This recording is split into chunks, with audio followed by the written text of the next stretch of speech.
Ever get that feeling like city stuff, dealing with the city is just way more of a hassle than it should be? Yeah, I think we all have that experience from time to time. Right. And in Baltimore, it seems like that might be changing. And this is something that we've been looking at pretty closely. Um, this new Department of Consumer Protection and Business Licensing, it just got approved.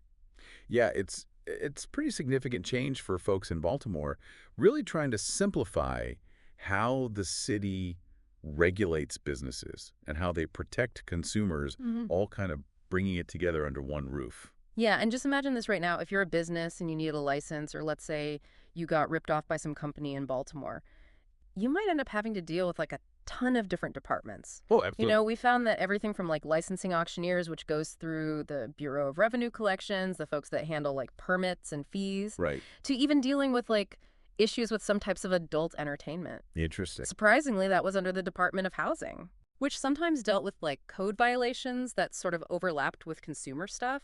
Huh. Even the police commissioner was the one licensing scrap collectors. I had no idea. And if things got really bad, like the law department would get involved. So it's been a real maze. It really has. And I think that's what's so fascinating about this new department is just how widespread those responsibilities were. And now they're trying to streamline all of that, make a single point of contact for both businesses needing licenses and consumers with complaints across a whole bunch of different industries. So when we say power, what can this new department actually do for you? Like what's the impact here? Well, the main thing is they're going to investigate consumer complaints, Okay. which is a big deal because that means someone's actually looking out for you, holding businesses accountable. And the other big thing is they can actually issue civil citations up to $1,000 for unfair or deceptive practices. So there's some teeth to this. And it's not just like one person making these calls, right? There's some oversight. Right, exactly. Yeah. So there's going to be a 5-member board to oversee the department. Yeah.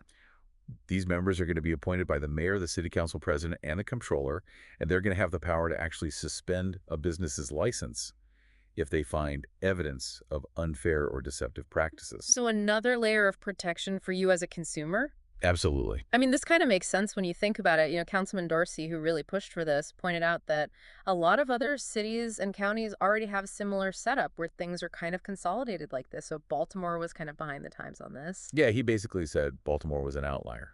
So when Councilman Dorsey said that, what are some of those common models that other cities are using that this new department might be based on? I mean, generally speaking, these types of departments in other cities, they're really focused on making it easier for businesses to get licensed Okay. and also giving consumers a clear path to report problems. Right. So they often have like dedicated investigators Yeah. and really clear rules for businesses. So it's not a guessing game. Right. They're aiming for like a predictable and fair marketplace. Makes sense now.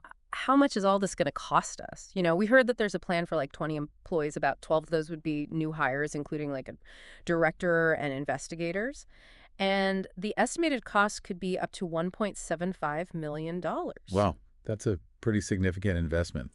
Yeah, and it's interesting because the Department of Finance, they initially had some reservations. Yeah. They were suggesting that maybe they could find some ways to do things more efficiently within the current system. It's always a good idea to try to optimize what you have, but Yeah. the argument for creating a whole new department is that when you have all that expertise focused in one place, you get better results in the long run. Right, so it's more effective. Exactly. Mhm. And the old system might have been so fragmented that it just wasn't working as well as it could to protect consumers. So it's about making that investment to do it right. Despite all that back and forth, though, it passed unanimously through the city council.